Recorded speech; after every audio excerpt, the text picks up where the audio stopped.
Hi, this is Mr. Ferris again, and I'm going to walk you through a couple examples that use the principles that we learned on the last video. You will need your guided notes packet, and we're going to start on page 133 and do the two problems that are there. The first problem is about apples. So as we read through this, we see that a certain variety of apples are approximately normally distributed. That's important. So these individual apples are normally distributed. The mean is 9. The standard deviation is 1.5 ounces. But our problem is going to be about bags of apples. If you randomly select 12 apples, we are asked to find the probability that the sum of the 12 apples is less than 100 ounces. That's what we are asked to do. So what we're going to do is we're going to just write down the information just to kind of get our bearings. So the mean of individual apples, we're told, is 9 ounces.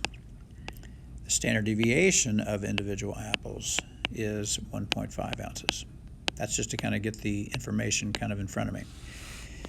What we're interested in, of course, are bags of apples. So if we write down the mean and standard deviation for bags of apples, we got to think through this for a second. First of all, a bag is 12 apples added together. I mean, physically, if you imagine putting a bag together, the process of putting a bag together is literally going to be adding 9 apples together. So I hope you remember that the mean of the sum is going to be the sum of the means.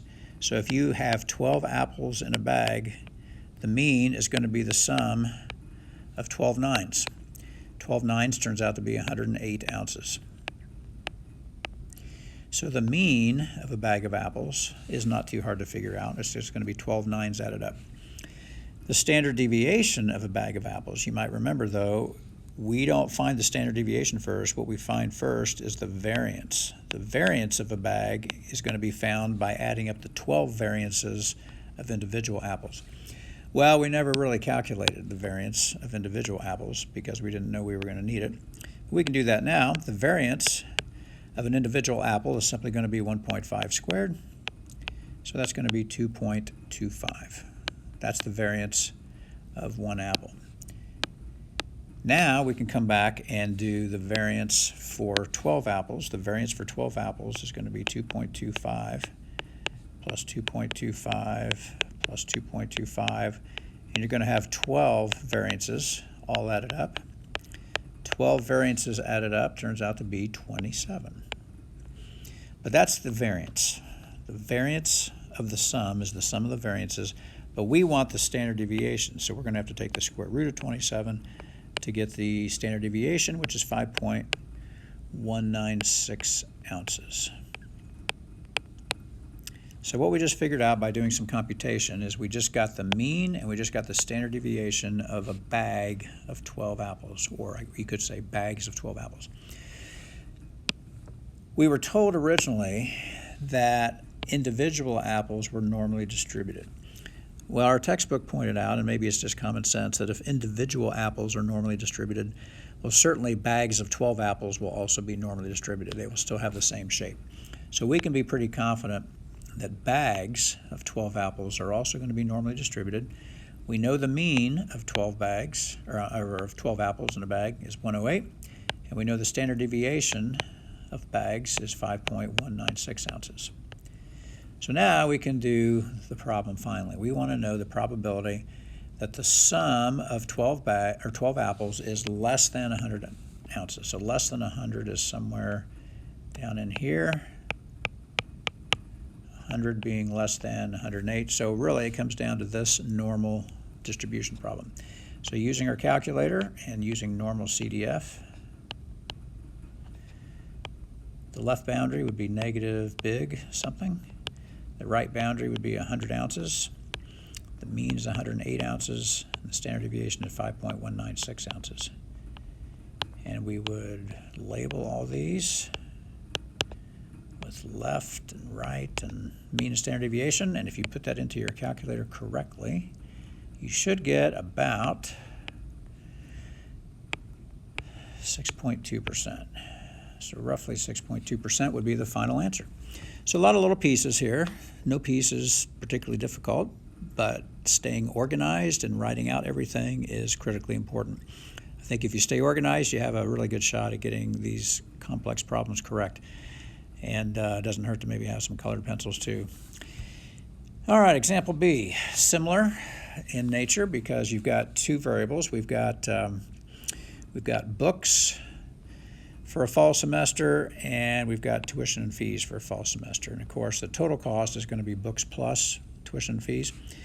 So they give us the mean and standard deviation for books. They give us the mean and standard deviation for the cost of tuition and fees. And they want us to find the mean and standard deviation for the sum. So we're going to be adding these two random variables. So the mean of tuition and fees plus books is simply going to be the sum of the means of the other two things. And so that's going to be $985.50, I think. I think I did that right. I don't see a dollar sign here, but I'm assuming these are in dollars since it's cost of books and tuition and fees. So if I did my math correctly, we should have a mean total cost of $985.50. And then the standard deviation of the total cost, you might remember, before you do standard deviation, you actually have to find the variance of the total cost. And so we would want the variance of tuition and fees and the variance of books and add them together. Then we would take the square root and work it backwards to get the final answer that we were looking for. However, there is a condition before we're allowed to do the variances add thing down here. And that is the variables have to be independent random variables. And I think you could make a pretty strong argument that at most colleges, books, the cost of books and the cost of tuition and fees are likely not to be independent of each other. Schools that have a high cost for tuition and fees probably have a high cost for books and vice versa. So we can't do this. We do not know whether or not, in fact, we can make a strong argument that books and tuition and fees are not likely to be independent.